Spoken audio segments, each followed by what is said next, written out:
Alléluia, Alléluia. Louez l'Éternel, car sa miséricorde dure à toujours. Nous bénissons le Seigneur pour sa bonté à notre égard. Frères et sœurs, nous avons vu la semaine passée qui est le Saint-Esprit. On a dit que le Saint-Esprit, c'est Dieu. Le Saint-Esprit, c'est lui qui nous permet de comprendre la parole de Dieu. Le Saint-Esprit, c'est notre consolateur. Le Saint-Esprit, c'est notre aide. Le Saint-Esprit, c'est notre enseignant. Le Saint-Esprit, c'est notre avocat. Le Saint-Esprit, c'est notre conseiller. Le Saint-Esprit, c'est notre protecteur. Le Saint-Esprit, c'est notre pourvoyeur. Alléluia, alléluia. Il est tout pour nous, il est tout pour nous. En lisant dans Zacharie 4, verset 6, il dit ceci. Alors, il reprit et me dit, c'est ici la parole que l'Éternel adresse à Zorobabel. Ce n'est ni par la puissance, ni par la force, mais c'est par mon esprit, dit l'Éternel des armées. Nous voyons ici que tout ce que nous faisons dans la vie chrétienne se fait uniquement par l'Esprit de Dieu. On ne peut rien faire sans l'Esprit de Dieu. L'adoration s'est faite par le Saint-Esprit. La prière s'est faite par le Saint-Esprit. L'évangélisation s'est faite par le Saint-Esprit. Vivre dans la sainteté s'est fait par le Saint-Esprit. On ne peut rien faire par nous-mêmes ou par la chair. Il faut absolument le Saint-Esprit pour nous diriger. La Bible dit dans Romains 8, verset 11, « Et si l'Esprit de celui qui a ressuscité Jésus d'entre les morts habite en vous, celui qui a ressuscité Christ d'entre les morts rendra aussi la vie à vos corps mortels par son Esprit qui habite en vous. » Alléluia, alléluia. Frères et sœurs, écoutez-moi attentivement, écoutez-moi attentivement. Le même Saint-Esprit qui a ressuscité Jésus, le même Saint-Esprit qui a animé les prophètes pour faire de grands miracles, le même Saint-Esprit qui était à la création du monde, le même Saint-Esprit qui a fait la conception de Jésus dans le ventre de Marie, frères et sœurs, c'est le même Saint-Esprit qui est en vous et aussi en moi. Nous avons le même Saint-Esprit comme Jésus lui-même l'a reçu.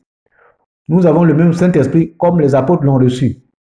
Jésus a dit qu'il a fait des choses, mais nous on en fera de plus grandes. Pourquoi? Justement à cause du Saint-Esprit qui va mettre en nous. La question, ce n'est pas combien tu as du Saint-Esprit, mais plutôt combien il a de toi. C'est-à-dire à quel degré le Saint-Esprit travaille avec ta vie. Car c'est lui qui est l'opérateur qui travaille avec chaque croyant. C'est très important. Écoutez, ce n'est pas à quel point tu es talentueux, à quel point tu es intelligent, à quel point tu es spirituel, mais quel est ton degré de soumission au Saint-Esprit? Comment tu te donnes au Saint-Esprit? Est-ce que tu t'es totalement rendu au Saint-Esprit pour qu'il puisse contrôler ta vie et t'utiliser efficacement? C'est ça la question. Donc, comme je l'ai dit, on a vu 2 points la semaine dernière. Premièrement, on a vu que le Saint-Esprit est Dieu. Deuxièmement, on a vu qu'il est le responsable de l'évangélisation à travers le monde entier. C'est lui qui rend l'évangélisation possible. C'est sa présence en nous qui nous permet d'évangéliser. Personne n'attire des âmes par sa compétence ou par son intelligence à Christ. C'est le Saint-Esprit qui fait tout le travail. Voici pourquoi Jésus a dit, dans Jean 6, verset 44, il a dit ceci, « Nul ne peut venir à moi si le Père qui m'a envoyé ne l'attire, et je le ressusciterai le dernier jour. » Ça signifie que tout le travail qu'on peut faire, c'est à travers le Saint-Esprit. C'est lui qui évangélise le monde entier. C'est très important. C'est lui qui attire des âmes au Seigneur. Tout cela est le travail du Saint-Esprit. Alléluia. Nous bénissons le Saint-Esprit. Donc, on a vu donc ces 2 points. Nous allons donc continuer. On aura 4 points à voir aujourd'hui. Troisièmement, nous allons voir aujourd'hui que le Saint-Esprit est notre enseignant. Dans Jean 14, verset 17, il a dit ceci. L'esprit de vérité que le monde ne peut recevoir parce qu'il ne le voit point et ne le connaît point, mais vous le connaissez, car il demeure avec vous et il sera en vous. Alléluia, alléluia. C'est très clair ici. La Bible dit, il demeure avec nous et il sera en nous. C'est-à-dire qu'il ne va jamais jamais nous quitter. Dieu nous donne l'Esprit pour toujours, pour l'éternité. Amen, amen, amen, amen, amen. On va appuyer cela par un autre texte de Jean 14, verset 26, qui dit ceci. Mais le consolateur, l'Esprit Saint que le Père enverra, en mon nom, premièrement, vous enseignera toutes choses et deuxièmement, vous rappellera tout ce que je vous ai dit. Donc, selon ce que nous venons de lire dans Jean 14, le Saint-Esprit nous rappelle et nous enseigne. Le Saint-Esprit rappelle ce que tu as déjà lu. Je répète encore, le Saint-Esprit te rappelle ce que tu as déjà lu. Donc, la lecture quotidienne de la parole de Dieu doit être notre priorité. C'est obligatoire, ce n'est pas à négocier. Comment le Saint-Esprit peut-il te révéler les vérités de la Bible si tu n'as pas lu la Bible? Voyez-vous? Donc, Dieu va te révéler ce que tu as lu. Donc, ne laisse pas la Bible de côté. Il faut chaque fois lire la Bible parce que Dieu peut te révéler des choses. Comment le Saint-Esprit peut-il te révéler les choses cachées dans les Écritures si tu n'es pas en contact avec la parole? Comment le Saint-Esprit peut-il te révéler les promesses te concernant dans la Bible si tu négliges la lecture quotidienne de la Bible?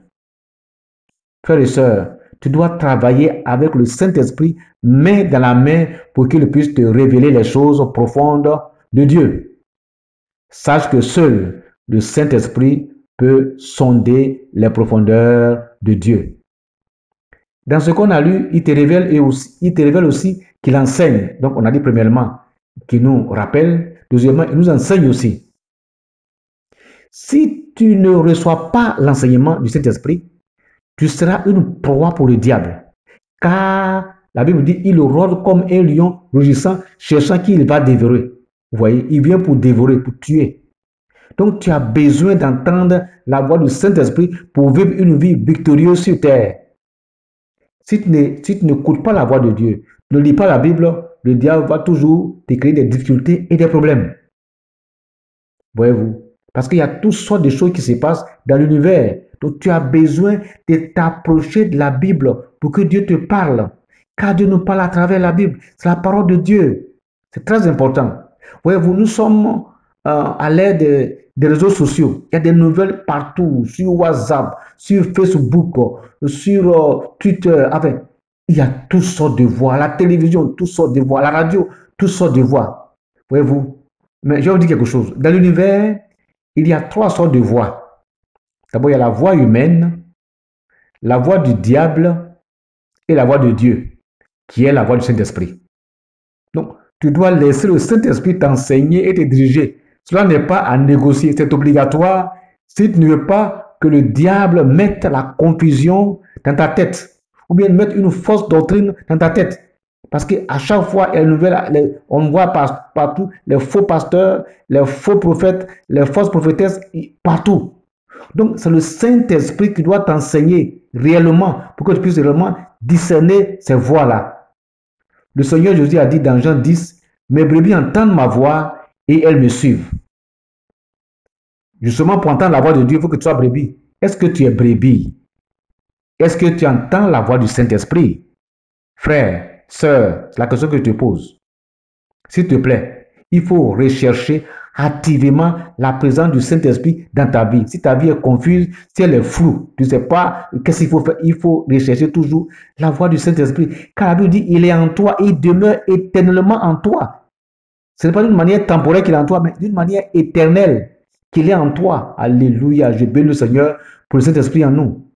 Frère, sœur, laisse-toi enseigner par le Saint-Esprit à travers sa parole, à travers les révélations, à travers les dons. Il est tout puissant pour t'enseigner et te conduire pour bien remplir ton destin sur terre. On va lire un texte. Dans Jean 16, versets 13 à 15, il dit ceci. Quand le consolateur sera venu, l'Esprit de vérité, il vous conduira dans toute la vérité, car il ne parlera pas de lui-même, mais il dira tout ce qu'il aura entendu, et il vous annoncera les choses à venir. Verset 14, il me glorifiera, parce qu'il prendra de ce qui est à moi, et vous l'annoncera. Verset 15, Tout ce que le Père a est à moi. C'est pourquoi j'ai dit qu'il prend de ce qui est à moi et qu'il vous l'annoncera. Ça, c'est Jésus qui parle. Frère, c'est très important. Donc ici, le Saint-Esprit nous rappelle ici que réellement, Jésus nous rappelle ici que réellement, tout ce que le Père a est à lui. Donc le Saint-Esprit va nous révéler beaucoup de choses, va annoncer des choses concernant Jésus. C'est très important. C'est lui qui fait le travail. Tout ce gros travail-là, c'est à travers le Saint-Esprit. C'est pourquoi notre relation avec le Saint-Esprit doit être une relation réelle. Voyez-vous, on ne peut pas venir à l'église sans avoir de relation personnelle avec le Saint-Esprit.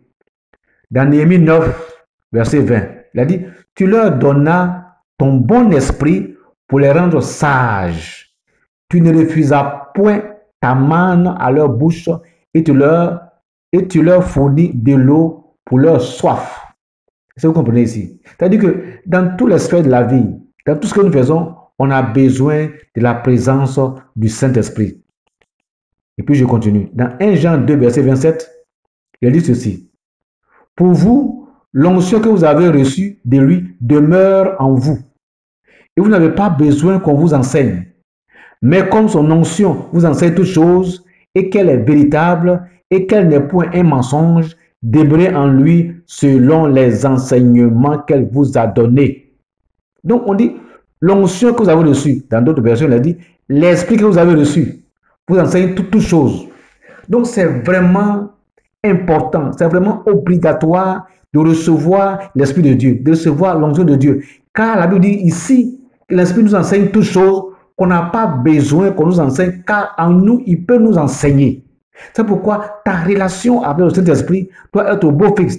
J'ai vu beaucoup d'enfants de Dieu, beaucoup de chrétiens se plaignent matin, midi et soir. Je n'arrive pas à comprendre ceci, je n'arrive pas à comprendre cela. Tu veux comprendre réellement comment ta vie se déroule? Tu veux comprendre ce qui se passe autour de toi? La Bible dit clairement qu'il t'a donné le Saint-Esprit, qui n'a pas besoin qu'on t'enseigne, qu'il est en toi. Ta relation avec le Saint-Esprit doit être au beau fixe. Tu dois réviser ta relation avec le Saint-Esprit.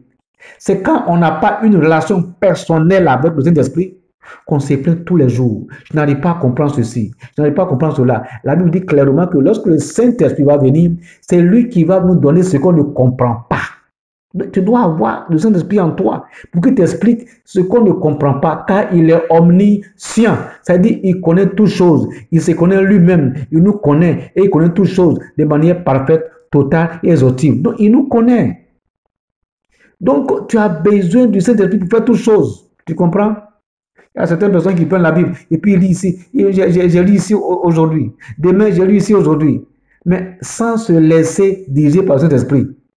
Frère, sœur, ce n'est pas le plus grand nombre de passages que tu lis dans la Bible qui compte. Tu peux lire beaucoup de passages et ne rien comprendre. Voici pourquoi il est important de se laisser diriger par le Saint-Esprit.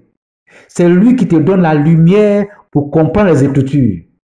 Le Saint-Esprit doit être notre Dieu, notre enseignant, notre ami de tous les jours. Sa présence est indispensable. Alléluia. Sa présence est indispensable. Demandez au Saint-Esprit de vous donner le désir de lire la Bible, la parole de Dieu. Demandez également au Saint-Esprit de vous éclairer dans votre lecture de la parole de Dieu. C'est très important. C'est lui qui nous donne toutes choses. Quand tu ne comprends pas, adresse-toi directement à Dieu. Si tout est flou, adresse-toi directement à Dieu. Si tu manques de sagesse pour lire la Bible, adresse-toi directement à Dieu. Dans Jacques 1, verset 5, la Bible dit ceci. Si quelqu'un d'entre vous manque de sagesse, qu'il la demande à Dieu, qui donne à tous simplement et sans reproche, et elle lui sera donnée. Donc la parole de Dieu devient une expérience quand le Saint-Esprit souffle sur elle. Je répète, la parole de Dieu devient une expérience quand le Saint-Esprit t'éclaire. Sachez qu'il y a l'information et la révélation. L'information informe, mais la révélation transforme. Je répète, l'information informe, mais la révélation transforme. Je donne un exemple. En lisant la Bible, elle nous informe que Dieu nous aime. Mais savoir que Dieu nous aime et expérimenter son amour sont deux choses totalement différentes. Ça veut dire quoi? Ça veut dire savoir intellectuellement, c'est-à-dire dans notre tête que Dieu nous aime ne suffit pas. On doit chercher par la révélation comment expérimenter cet amour et c'est par le canal du Saint-Esprit qu'on peut expérimenter cet amour divin-là. C'est très, très, très important. Ça, c'est le troisième point. Le quatrième point, le Saint-Esprit est notre consolateur. Quatrièmement, le Saint-Esprit est notre consolateur. Dans Jean 14, il est dit ceci. Jean 14, verset 15 à 18, il est dit ceci. Si vous m'aimez, gardez mes commandements. Et moi, je prie le Père et il vous donnera un autre consolateur afin qu'il demeure éternellement avec vous. L'esprit de vérité que le monde ne peut recevoir parce qu'il ne le voit point et ne le connaît point. Mais vous, vous le connaissez car il demeure avec vous et il sera en vous. Je ne vous laisserai pas orphelin, je viendrai à vous. Alléluia, alléluia. Le Saint-Esprit est avec nous. Il ne nous quittera jamais, jamais et jamais. Certaines personnes disent, parfois quand on voit des gens, ils disent que j'ai commis des péchés. Est-ce que le Saint-Esprit est avec moi encore? Est-ce que Dieu peut me pardonner? Est-ce que Dieu peut pardonner ce gros péché que je viens de commettre? Et beaucoup d'enfants de Dieu, frères comme sœurs, se posent beaucoup de questions. Pourquoi? Parce qu'ils ont commis des péchés, ils ont commis des fautes, ils ont commis des péchés. Ils se demandent, est-ce que le Saint-Esprit peut pardonner ces péchés-là? Et parfois, j'ai même reçu des frères et des sœurs qui m'ont posé cette question. J'ai fait ceci, ça c'est un grave péché. J'ai fait cela. Est-ce que vraiment je suis pardonné? Est-ce que vraiment j'irai au ciel? Et je regrette. Frère, sœur, si tu es croyant et tu sens fortement que tu regrettes ce que tu as fait, c'est que le Saint-Esprit est encore avec toi. C'est lui qui fait que tu regrettes cette faute ou ce péché. Alors confesse-toi rapidement et abandonne ce péché. Puisqu'il est en toi. Très important. Si le Saint-Esprit n'est pas avec toi, tu ne peux pas regretter un péché. Puisque Dieu dit, il nous a donné l'Esprit éternellement. Il ne va pas nous laisser orphelins. Il est avec nous. Il est en nous éternellement. C'est lui qui travaille en nous. Donc, mais si tu regrettes, sache qu'il est avec toi. Il est le consolateur. Il ne t'abandonne pas. Il veut que tu te confesses et que tu abandonnes ce péché dans lequel tu es tombé. Il faut abandonner, c'est tout. C'est très important. Ne dis pas, il n'est pas avec toi, il est avec toi. Jésus dit qu'il ne nous laissera pas orphelins et il ne nous abandonnera pas. Sache que quand tu donnes ta vie au Seigneur, je répète, sache que quand tu donnes ta vie à Dieu, Jésus vient habiter en toi et il ne t'abandonnera pas. Il est en toi éternellement. Voyez-vous, il ne sort pas parce que tu as commis une faute, il ne sort pas parce que tu as commis un péché. Non, Jésus reste en toi. Le Saint-Esprit est toujours en toi. C'est pourquoi il faut te confesser rapidement. Ce qui te demande, c'est de te confesser et puis abandonner ce péché. Une fois confessé, frère, sœur, une fois tu as confessé le péché, ce n'est plus la peine de penser à ce péché. Même si tu ne veux pas oublier, mais ce n'est plus la peine de penser à ce péché. C'est très important, car le sang de Jésus est efficace pour effacer ce péché-là. Il a versé ton sang pour toi. Beaucoup, avant de prier, ils se culpabilisent. J'ai fait ceci, j'ai fait cela. Est-ce que tu m'as pardonné? Frère, sœur, ce n'est pas la peine de ramener tes péchés pardonnés. Une fois le sang a effacé le péché, c'est fini, c'est fini. Donc ne viens pas encore dire, j'ai fait ceci, alors je suis malade, je souffre ceci, parce que une fois confessé, ne pense plus à ce péché. Très important. Ne fais plus devenir ce péché dans ta tête. Parce qu'il y a beaucoup d'enfants de Dieu qui sont vraiment difficiles. Je dis même, ils se créent des problèmes eux-mêmes. Voyez-vous, tu as commis un péché. Et tu vas prier, tu t'es confessé aujourd'hui. Demain, tu vas te confesser encore. Après, demain, tu vas te confesser. C'est-à-dire que dans toutes tes prières, confession, du même péché, enfin. Dieu t'a pardonné. C'est tout, c'est terminé. Tu t'es confessé, tu as abandonné le péché. Pourquoi encore tu veux te confesser? Si tu t'es confessé, tu n'es plus tombé dans le même péché. Tu viens encore répéter. Si tu fais revenir ce péché dans la tête, et que tu vis en esprit avec ce même péché, tu vas progressivement régresser. Donc, laisse ce péché. Le regret que tu as signifie que le Saint-Esprit est encore en toi. Donc, continue ta vie chrétienne en remerciant Dieu. Il ne t'a pas abandonné. Comprends que quand tu commets un péché, ce n'est pas le démon ou ta chair ou toi-même qui te convainc de péché. C'est celui qui habite en toi qui te convainc de péché et te fait regretter. Satan ne va jamais te faire regretter un péché. Il faut comprendre cela. Ce qu'il peut te faire, c'est quoi? C'est que quand tu te confesses, alors il va te mettre avec toi dans tes émotions là. Il va commencer à te tyranniser. Et pour te dire, tu vois, confesse-toi encore. Dieu ne t'a pas pardonné. Confesse-toi encore. Dieu ne t'a pas pardonné. Alors que dans 1 Jean, la Bible dit clairement que si tu confesses tes péchés, voyez-vous, Dieu te pardonne. Donc la preuve qui te permet de savoir que tu appartiens à Dieu là, c'est quand tu sens que quand tu agis là, tu regrettes. Quelque chose te fait regretter. La chose qui te fait regretter là, eh bien, c'est le Saint-Esprit en toi qui te fait regretter. Une fois que tu es confessé, c'est fini, c'est fini. Abandonne ce péché. Car si tu vis volontairement dans ce péché, tu n'as pas au ciel. Tu restes tout droit en enfer, sans transition. Maintenant, parfois tu sens que tu ne sens rien en toi. Et tu te demandes si Dieu est toujours là. C'est encore une erreur de ta part. Car ce n'est pas une question de sensation, mais de foi. Voyez-vous, tu as besoin de foi. C'est très important. Il est toujours avec toi. Donc ce n'est pas avec la sensation qui prouve qu'il est avec toi. C'est la foi que tu exerces en lui. C'est tout. Demande au Saint-Esprit de t'aider à ne pas mettre ton pied dans le péché. Et demande-lui pardon. C'est tout. Une fois c'est confessé. Tu comprends? Voyez-vous, donc, il ne faut pas te fier à tes émotions, à tes sensations. Car les émotions sont comme une vague. Aujourd'hui, ça monte, demain, ça descend. Cela crée en toi une peur perpétuelle. Et le diable aussi va t'aider vraiment, va venir se mettre là-dedans et tu vas te mettre dans tes émotions et tu seras vraiment dans un moment de confusion totale. Quand le diable ajoute quelque chose, c'est pas bon. Tu deviens solide quand tu mets ta foi dans le Seigneur. Quand tu mets ta foi dans le Seigneur, tu ne peux pas vaciller. Car Jésus est le rocher. Voyez-vous, tu peux mettre en lui ta confiance.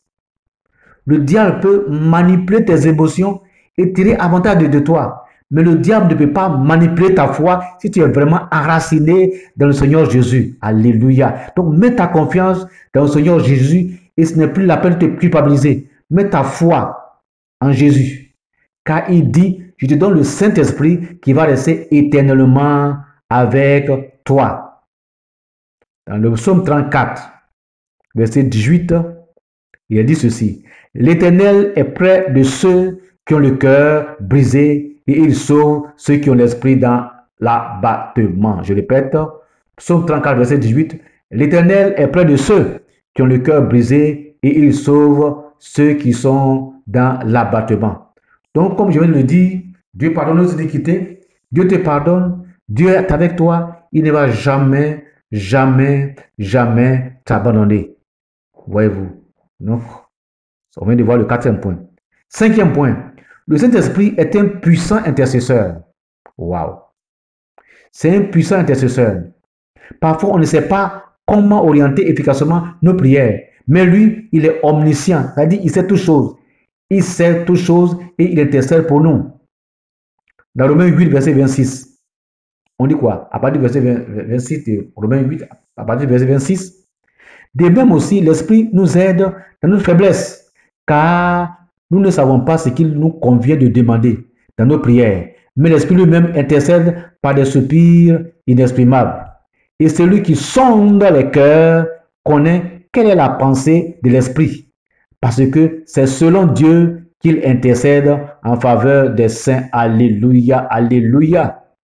Donc, le Saint-Esprit se tient donc entre Dieu et nous pour nous aider, que ce soit dans la prière et même dans tous nos besoins, il est toujours présent pour nous aider.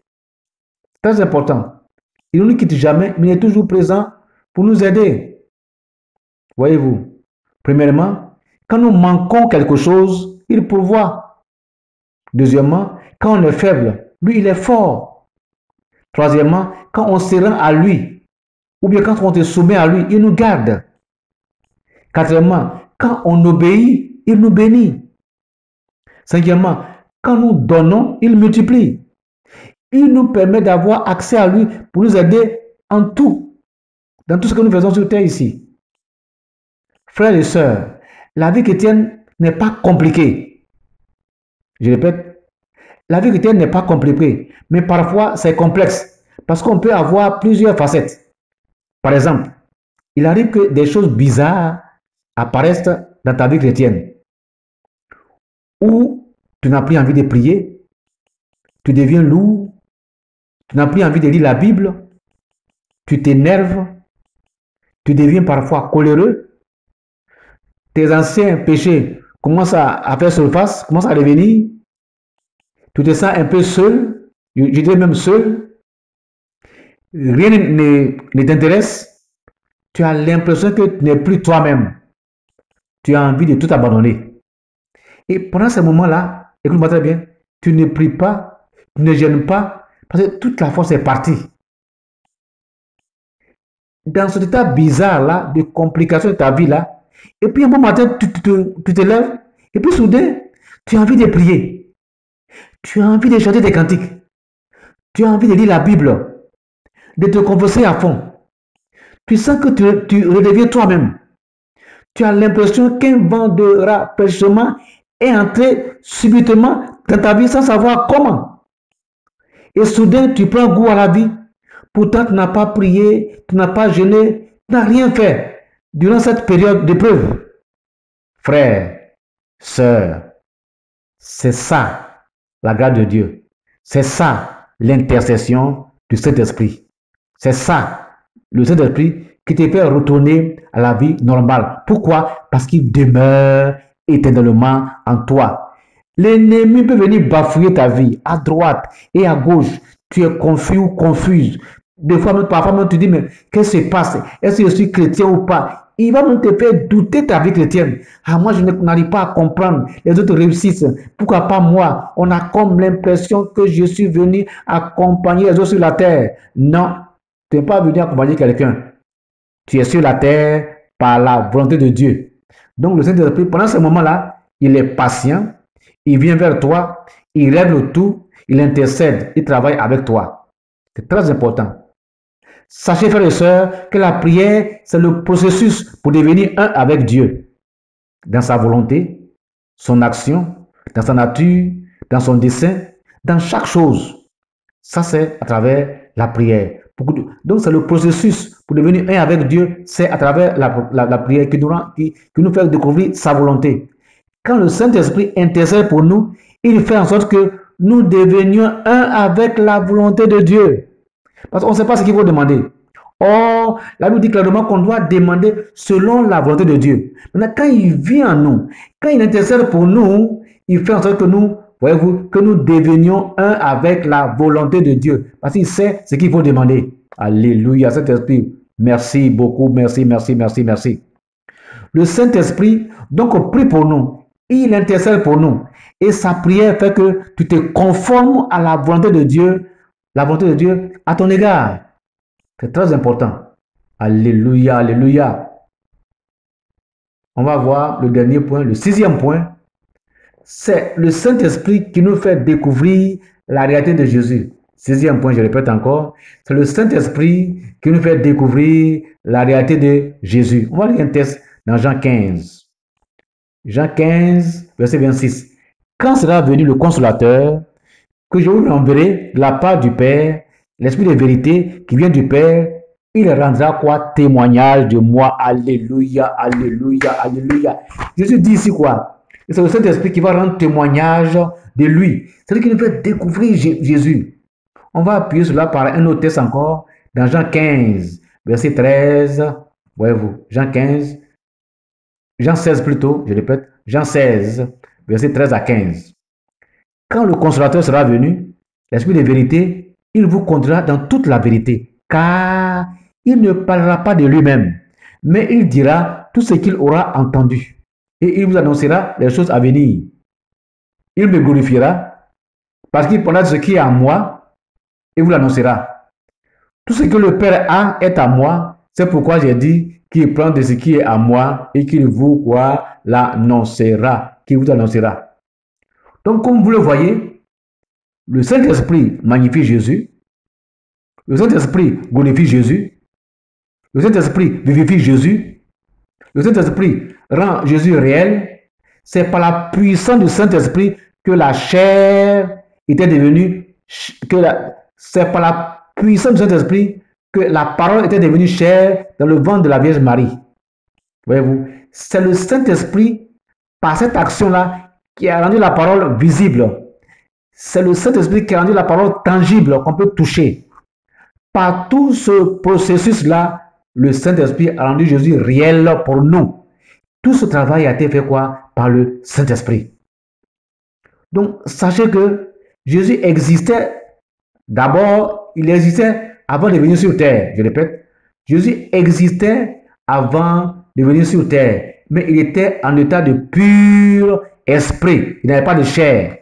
Donc, c'est à travers le Saint-Esprit, à travers sa conception dans le ventre de Marie, frères et sœurs, voyez-vous, que le Saint-Esprit va nous rendre réel Jésus. Donc, c'est la puissance du Saint-Esprit qui a rendu Jésus réel. Nous bénissons le Seigneur pour le travail fabuleux, ce travail extraordinaire que le Saint-Esprit a fait. Nous le bénissons tous les jours. Nous l'exaltons. Nous le magnifions parce qu'il est merveilleux. Il a rendu Jésus réel pour nous. Frère, sœur, tu as besoin du Saint-Esprit. Sœur, tu as besoin du Saint-Esprit. Le Saint-Esprit doit travailler dans ta vie. Le Saint-Esprit doit marcher avec toi matin, midi et soir. C'est le Saint-Esprit présentement qui est sur la terre avec nous. Donc, ce n'est pas à négocier. Tu dois avoir une relation réelle avec le Saint-Esprit. Je dis bien, une relation réelle avec le Saint-Esprit. Tu dois marcher avec lui matin, midi et soir. Quand tu te lèves le matin, Saint-Esprit, accompagne-moi. Quand tu vas dans le métro, dans les bus, partout, Saint-Esprit, accompagne-moi. Partout, il faut lui parler. Accompagne-moi. Dans n'importe quelle situation, demande au Saint-Esprit de t'aider. Dans tes affaires, demande au Saint-Esprit de t'aider. Dans ton travail, demande au Saint-Esprit de t'aider. Pour aller chercher, si tu es célibataire, pour aller chercher ta femme ou ton mari, demande au Saint-Esprit de t'aider. C'est lui qui est avec nous sur la terre. Il est omniprésent, il est omniscient, il est immuable. Il connaît toutes choses. Il faut lui demander, c'est très important. Le soir, quand tu reviens à la maison, demande au Saint-Esprit de te garder dans ton sommeil. C'est très important. C'est lui qui fait que tu dors et c'est lui qui fait que tu te réveilles. Sa vie est avec toi. Très important. C'est lui qui te garde des attaques, des oppositions, des oppressions. Le Saint-Esprit ne dort ni ne sommeille. Le Saint-Esprit, il est avec nous. Il te dirige, il te conduit et il t'aime. Fais tout pour être réellement agréable au Saint-Esprit. C'est là mon message aujourd'hui pour toi. Je vais prier pour toi. Je vais demander au Seigneur de se manifester. Je vais demander au Saint-Esprit de te garder dans toutes tes voies. Prions ensemble le Seigneur. On va prier pour toi maintenant. Père, nous voulons te remercier, te bénir. Saint-Esprit, je veux à toi, tout le Dieu réel, le Dieu vivant. Saint-Esprit, que la louange, la gloire, la même chose te reviennent. Saint-Esprit, je t'exalte. Saint-Esprit, je te bénis parce que tu es merveilleux, tu es amoureux, tu es compatissant. Saint-Esprit, c'est toi qui as fait que j'ai connu Jésus. Que la gloire te revienne, que la magnificence te revienne, que l'honneur te revienne. Saint-Esprit, quand nous manquons de quelque chose, tu pourvois. Quand on est faible, toi tu es fort pour nous. Quand on se rend à toi, tu nous gardes. Quand on t'obéit, tu nous bénis. Quand nous donnons, tu multiplies. C'est pourquoi, Seigneur, pendant que j'ai la parole dans la bouche, Saint-Esprit, je t'appelle. Donne la révélation à tous ceux qui m'écoutent en ce moment. Dans le nom de Jésus. Remplis tous ceux qui m'écoutent en ce moment par ta présence. Donne-leur une foi audacieuse. Fortifie leur foi et accorde-leur ton onction, Saint-Esprit, pour opérer au nom de Jésus. Donne-leur la force. Donne-leur l'onction. Donne-leur la puissance d'opérer au nom de Jésus. Donne-leur l'onction dans tout ce qu'ils vont entreprendre, dans leur travail, dans leurs affaires, à la maison, dans leur foyer, partout où se trouve. Saint-Esprit de Dieu, sois avec ses frères et les soeurs qui m'écoutent aujourd'hui. Papa, en ton nom, je brise tout esprit d'attaque, d'opposition et d'oppression sur leur vie. Que le Saint-Esprit les entoure matin, midi et soir. Et que ta gloire repose sur leur vie. Que ton onction repose sur leur vie. Que la louange, la gloire, la bonté te revienne, Saint-Esprit. Dans le nom de Jésus, j'ai prié. Dites 3 fois Amen, Amen, Amen et Amen.